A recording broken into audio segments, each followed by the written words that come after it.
at the height of Jamo Dyl, the numbers were crazy. Almost 500,000 followers on TikTok, thereabouts. Yep.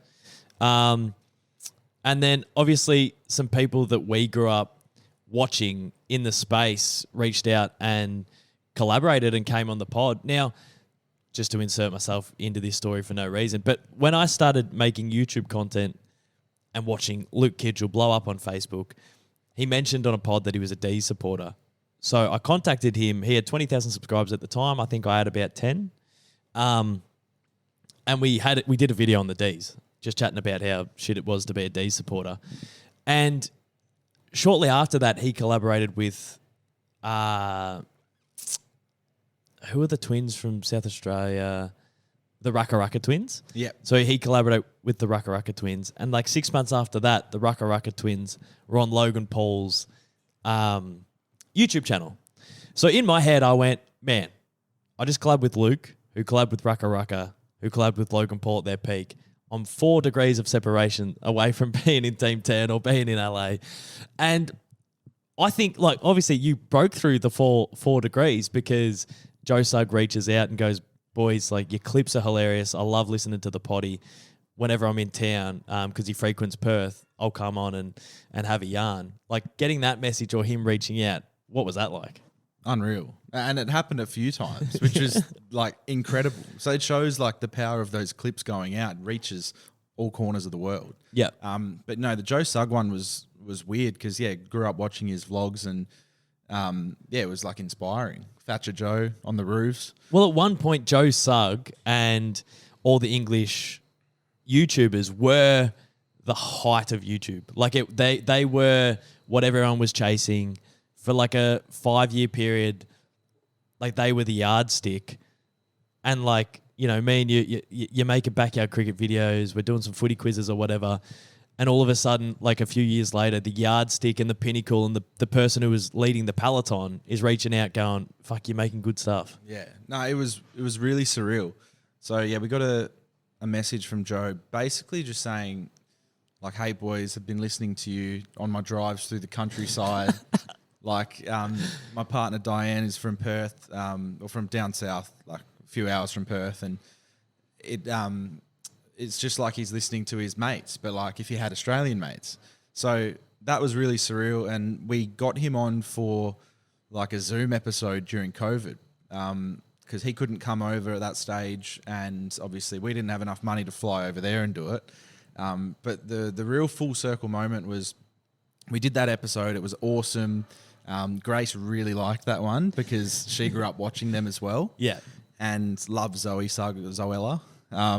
And yeah, no, so that was a real cool moment. And then full circle, a couple of years later, Dylan and I took the podcast to England and did a few episodes over there.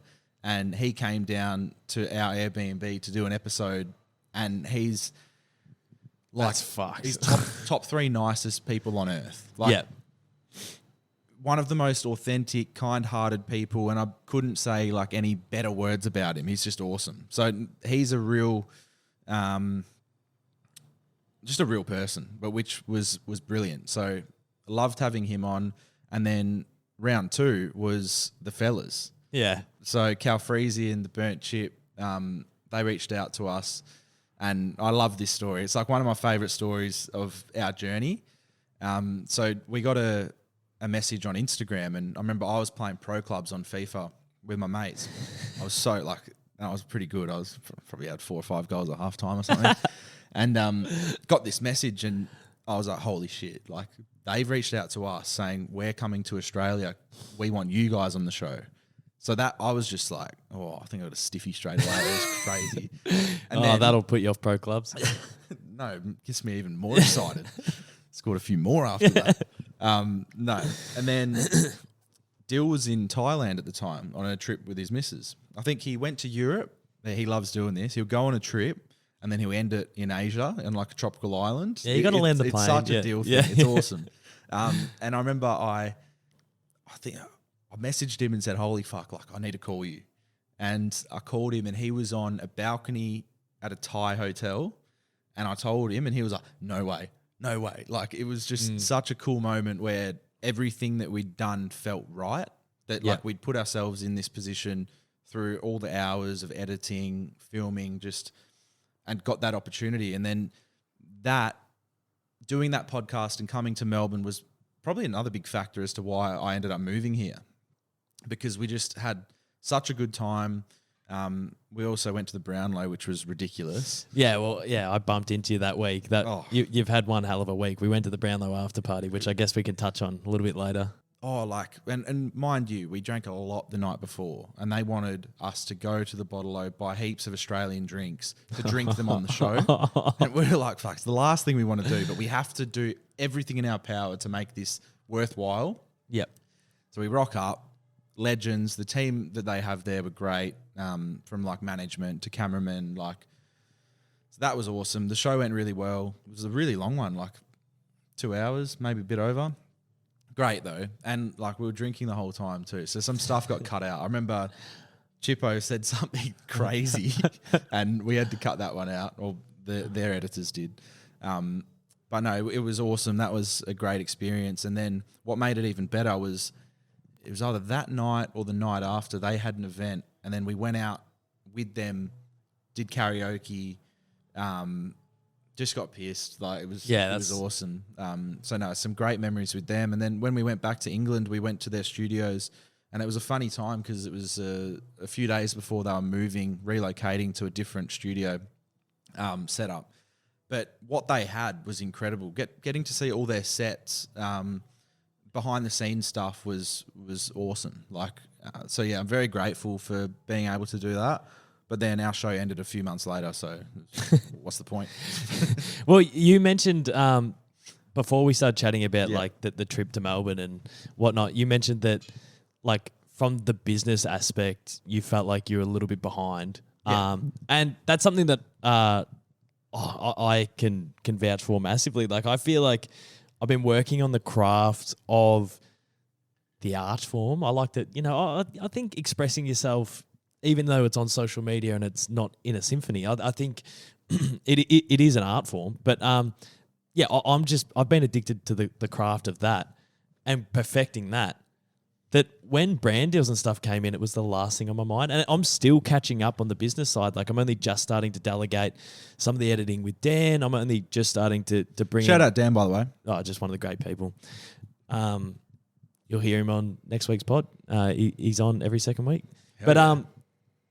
I'm still only just wrapping my head around it, and that's why some of the people that can go far in this industry is if they are 5 out of 10 with the content side, but 8 out of 10 from a brand perspective and how to run a business, they could sort of strap a bit of rocket fuel to what they're creating, and sort of move it along quicker. But yourself and we're sort of working on the craft of the pod or whatnot, and you feel like you get left behind from a brand perspective. Yeah. Especially in 2019. There wasn't managements. Now there's managements galore that do socials. There wasn't a sort of template for brand deals and invoices and whatnot.